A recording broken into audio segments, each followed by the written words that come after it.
guys, happy Monday. I just want to make a quick video talking a little bit about what we have going on this week. This week, what you'll notice is that we are beginning the research process. And when I say we are beginning, we are going to start with simply taking some time to really develop strong research topics. I realize that writing research papers, that's nothing new to you, but I do want to challenge you this semester to really take what you've been doing and step it up a notch, right? So I really want to encourage you to think outside of the box, to think critically, which is why one of the lessons that you have for this week is all about critical thinking. Oftentimes when we think about critical thinking, it's not something that we associate with the writing process. But I promise you that if you would take a little bit of time and really think through some of your potential topics and some of the ideas that are associated with various topics, then you might find that you have a totally different view, or you have a really unique idea.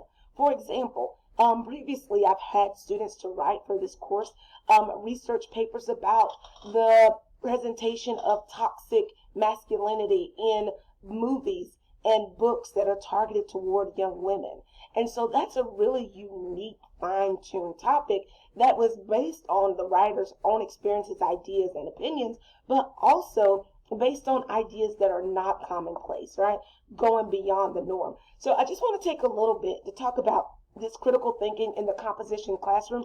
Please do go through this PowerPoint because there are some kind of like puzzles that are embedded. If you look at it in the presentation view or in the regular view, but in the presentation view, once you click, you'll see the solutions.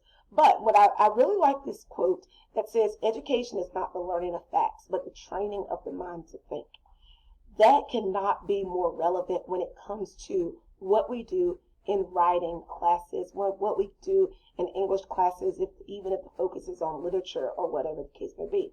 So there's nothing to memorize when it comes to writing a research paper, but it really is a matter of processing information, analyzing the world around you so that you can write something that matters, so that you can write something that is insightful, so that you can write something that will allow you to express your ideas as a writer while also becoming more knowledgeable about whatever it is that you're interested in and being able to effectively communicate those ideas to someone other than yourself. So none of that requires the task of rote memorization, but real learning comes from training my brain. How do I process this information in order to be able to do something with it?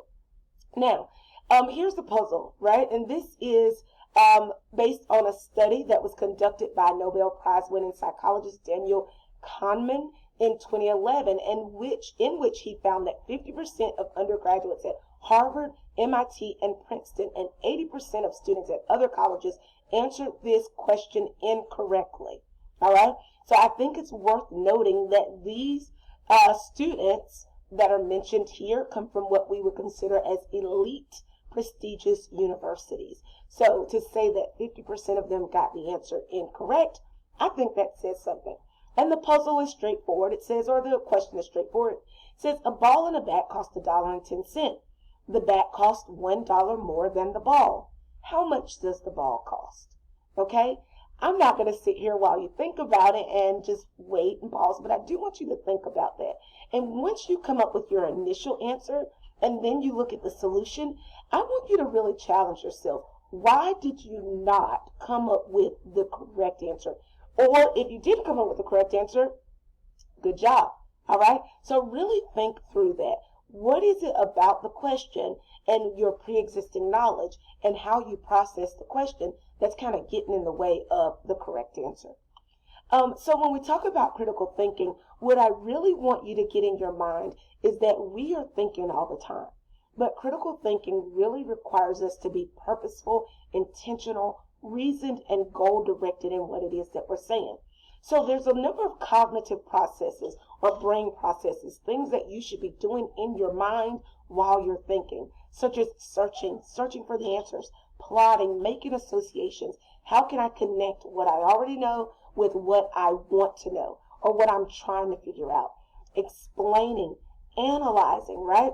If we were to use the example of the student who wrote about toxic masculinity in films that are directed toward women as the target audience, then that person had to analyze those films, not for the entertainment value, not for how interesting the film was, but really how are men presented in this movie that it has become very popular toward women, and then how are women presented, and what's the dynamic of that relationship, and what does that say about the world that we live in? What should that say? Is that a problem that we need to acknowledge, and is there something that the world collectively should do about these representations? Now, I'm just using that as an example because that's a paper that I remember from a student that was just last semester, okay? So yours doesn't have to be that way. Of course, you are free and open to choose whatever topic you're interested in within some reason.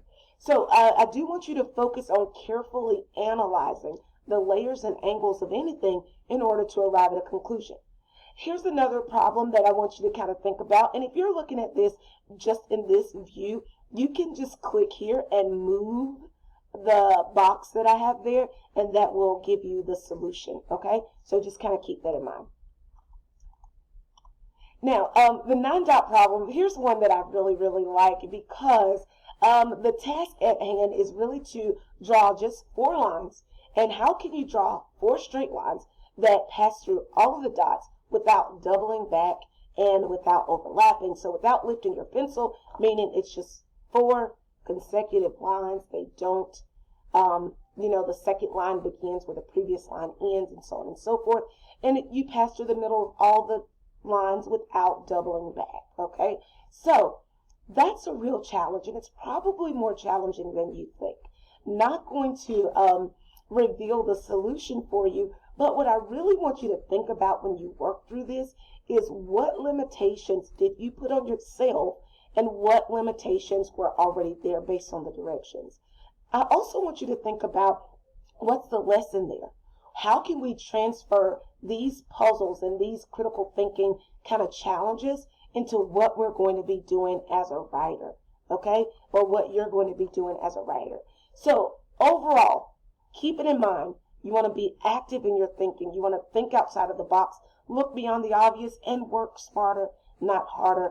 Let that kind of guide your answers to those previous questions. So how is this going to help you? Why are we starting with talking about critical thinking? Because for the majority of the semester, you will be working on a research project. That research project will be multifaceted. There will be several layers and several smaller and larger assignments. I have not yet gone into the specific details about the research project assignments. However, this week, the sole focus is on choosing a topic. And when you are going to choose a topic, you really have to think critically. Thinking critically allows you to focus on issues at hand. Focus on things that matter in your life and the world around you. It also allows you to gather accurate and relevant information. Also allowing you to remember things, but how to organize those things in a logical way. So maybe you did notice this, and you noticed that, and you noticed this over here, and perhaps they are connected, but you don't know. So you have to think about the connections and the relationships between various ideas if you're going to write about them with accuracy and effectiveness. So who are critical thinkers? You, right? People who are curious and reflective. People who like to figure things out. The process of writing, especially for research purposes, is a task in figuring things out. Unfortunately, most people go into research thinking, okay, this thing is bad or this thing is good, now let me support that. But that is faulty logic, right? You want to go into research with the question, what is it that I see and what is it that I know? All right, and then what can I make from the things that I see and I know? All right, so it's not about having a conclusion and then figuring out how to arrive at the conclusion. It's about having the pieces and figuring out where the pieces take you, okay?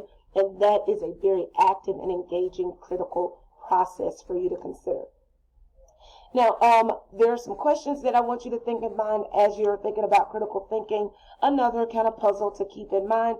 But ultimately, what I want to say is that this is a divergent process, okay?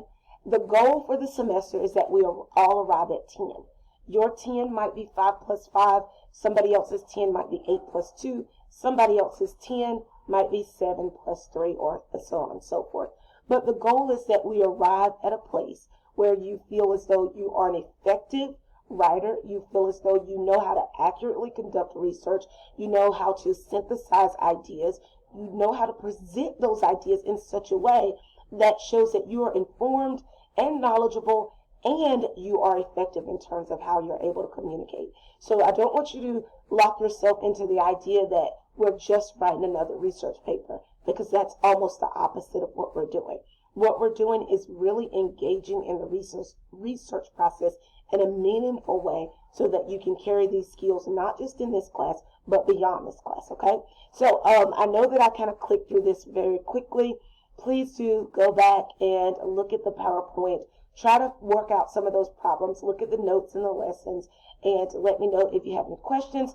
Again, just to kind of summarize your assignments for this week, make sure that you do complete the topic proposal assignment. That's the main thing. But you're going to complete that assignment after looking at some of the things on Moodle. Also in your textbook, this book, if you haven't gotten it, please do. Chapter 46, getting started on research, or getting a start on research. So I do want you to read chapter 46, and there's going to be an assignment for that as well. And if you have any questions about anything, please don't hesitate to let me know.